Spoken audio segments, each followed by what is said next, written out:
Welcome back to the Outdoor Kitchen Show.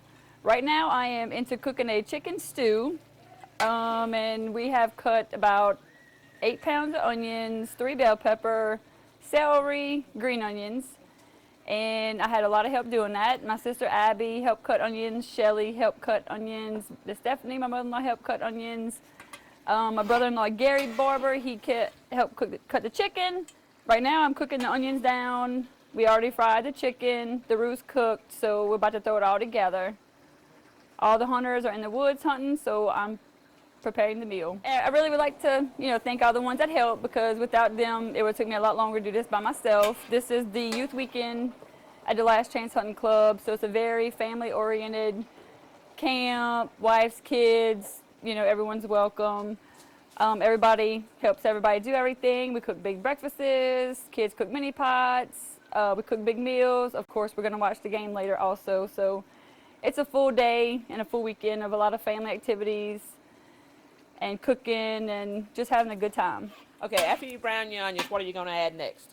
I'm going to add the roux, and once I add the roux, then I'm going to add all the water, bring it up to a good boil, and season it real well. And then right before it's finished cooking, I'm going to add all the chicken so it doesn't break apart.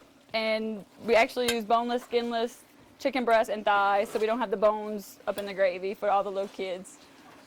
Okay, and how many people are you going to feed? We have about 60 people here, adults, kids, nieces, nephews, grandkids, just a big variety of family and friends here. Speaking of kids, mine comes rolling up and she's ready to eat. It'll be a little while though. We still have a couple hours of cook time and letting the gravy boil, and got to re-add the chicken in, so it'll be a little while. Oh, and her favorite is just rice and gravy. Perfect for all the kids. Right now I'm adding the roux into my cooked onions. I cooked it on the side separate earlier just so I could put as much as I wanted to or thought that I needed in here. Took me a good little bit. I had a pot full of roux, almost about a half a gallon of grease, and a good bit of flour, probably more than half a bag of flour also. So I cooked this for a while earlier, so I'm adding it to the pot now. Yeah, it probably took me about an hour or a little bit more to cook this roux earlier. It was just a big old roux. Got good color though, so it should be a good color gravy.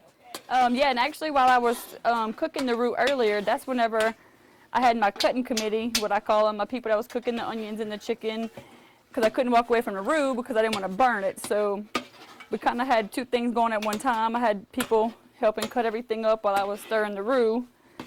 So we were just everybody helping out to get this gravy going. All right, and now I'm just going to add a little shot of water just so my roux don't stick to the bottom. I just want to get a little sticky on me, so I'm going to add a little bit of water.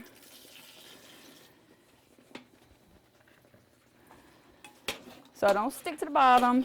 It won't be long. I'll be adding all the water for the gravy. Okay, I have a gallon of water right here. This is what I'm using to put the water in the pot. It'll take several of these to fill it up, and once I get it full, I'm going to let it all boil for a while. Let the roux kind of boil out a little bit. Season it up and let it cook till I'm ready to put the chicken in.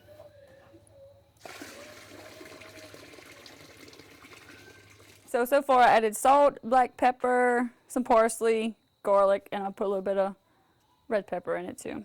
Spice it up a little bit.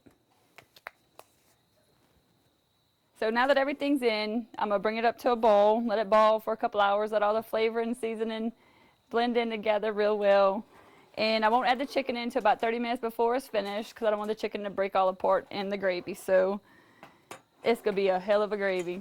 Okay, besides the chicken stew that we're cooking, the side dish is homemade macaroni and cheese. My sister Abby here is cooking that so she can explain what she's doing. First we bought our noodles. They're over there in the pan. Right here I'm cooking the juice. It's evaporated milk, 2 blocks of Velveeta cheese, and some butter and salt and pepper. It's about ready. We're about to put it in the macaroni, and we're going to mix it all up, and we're going to put some shredded cheese on top, and it'll be ready. And bake it for a little while.